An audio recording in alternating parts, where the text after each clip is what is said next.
So, and we don't fight. We fight when the time is right. Yeah. All right. Oh, you just said it's too early. No, I'm saying like, well, it's too early to say it. Yeah, it's too early to. You know, I mean, we'll look at when the time is right. Do you think you'll be putting Frampton on the top of the bill maybe next time out? Frampton. Yeah.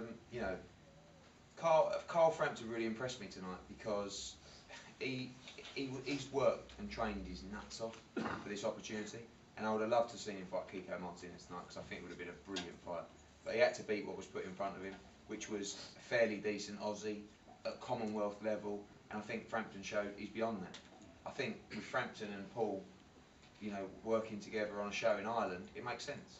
They're two big Irish stars. So, you know, and we work with both of them. So, I just think that works well. It's a good mix, you know, and if it means we can do a super show, then great. But I think that you know, Paul is at another level to Carl at the moment. Carl's learning. He's won the Commonwealth title. It's fantastic.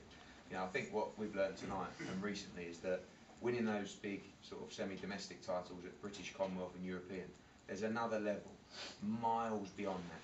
You know, when Paul's the likes of Giuseppe Lowry and Colin Lyons and those sort of fighters, when you talk, with due respect to those fighters who are very good domestic fighters, when you go beyond that and you look at Khan and Prescott and Maidana, it's a whole new level. And really tonight is the first time that he's beaten someone who is extreme world class. So, and that's the most pleasing thing because he showed against Khan he's world class in my opinion. But tonight he's beaten someone who's more than world class, and he's not done that in his career. He's been the European king. He's beat all the decent fighters in Europe, but now he's gone to another step and he's won at big world level. With two good wins on Sky and like Paul, Carroll and Eamon winning as well, you're teed up nicely for going in Belfast. I mean, listen, to be honest with you, I've got to be careful because I want to put great fights on for the public. And I also have to remember you've got to guide the fighter to the right career and make him as much money as you can without taking big fights. But I said to Paul and Francie, this Prescott fight is a dangerous fight, but it's the right fight, without doubt, because it makes people take notice. You know, you go and fight someone or 3 or 4 in the rankings, you know, Zamora or somebody like that. Beating Zamora doesn't mean anything to the public, and the public behind you is what gets you the big fights. So no one can deny us a shot now. That's why it's paid off.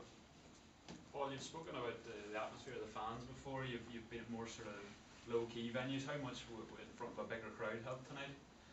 Well, the crowd's a massive factor, especially when it's a hard fight. Like Monday night, I stood at the ring apron, turned around, the whole place was going mental, you know, and that's about 25 punches per round. You know, that means a lot. It means a lot to me. And without the fans, it won't mean as much. You know, I mean, to say, it's the fans that get behind you. It's the fans that make you want to do what you do.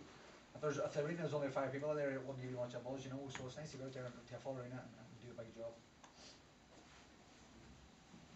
I think you must all agree Paul McCloskey was brilliant tonight. He showed. That was shit. He showed.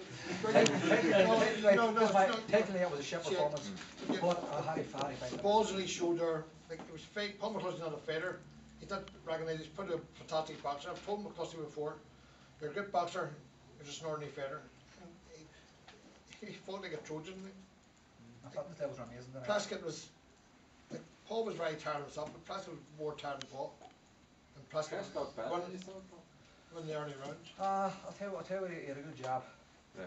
He had a good job. Yeah. Do you think you was surprised it didn't bring your bike?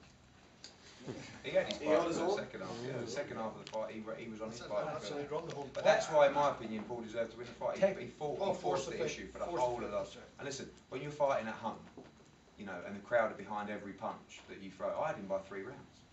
But I'm listening to the noise, and you know, apparently Sky had it level or something like that. But like I said, you know, it's irrelevant. In my opinion, he showed the heart and the determination and the commitment to win. And I don't think Prescott did. You know, especially in the second half of the fight. I had to tell Paul he was behind. I said, you got to knock this guy out. You're behind here. Keep him going. I was a bit worried about that. Keep him going. He didn't know. He did. He was Paul one had round to in. start off. He started thinking about single punching again. He started throwing punches together, and Paul was very tired. What he pulled out of his luck, and I don't know. I'm not sure.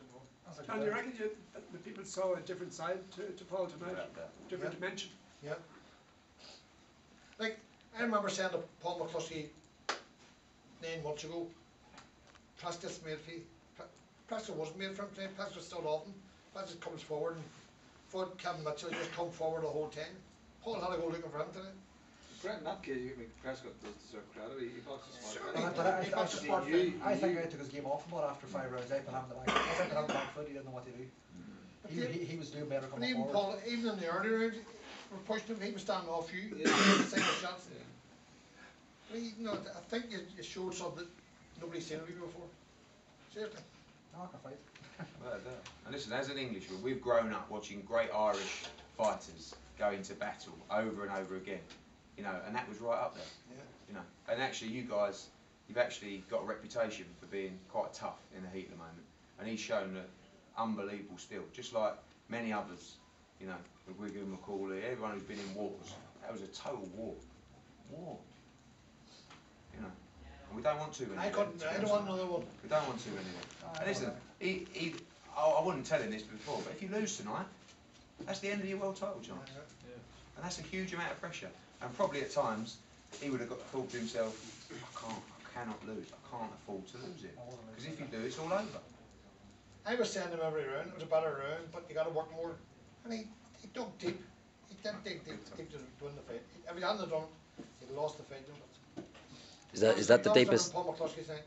Is that the deepest you've had to dig in any fight in your career? Possibly. I dug deep and fought just a bit early as well. Before that night. But my conditioning was a lot better this time. And so I didn't feel it was tired tonight. Like John said, I didn't feel it was tired. I may have looked tired, but didn't feel tired. I mean, my conditioning I thought stood by me very well tonight. At the end, after the fight was over, he was hollering everywhere. Don't fall there. Okay. You can't lie on your TV, boys. Right, I was fucked. Alright guys, Sorry, lads. I just want to say thank you so much for all your Thank you support. again.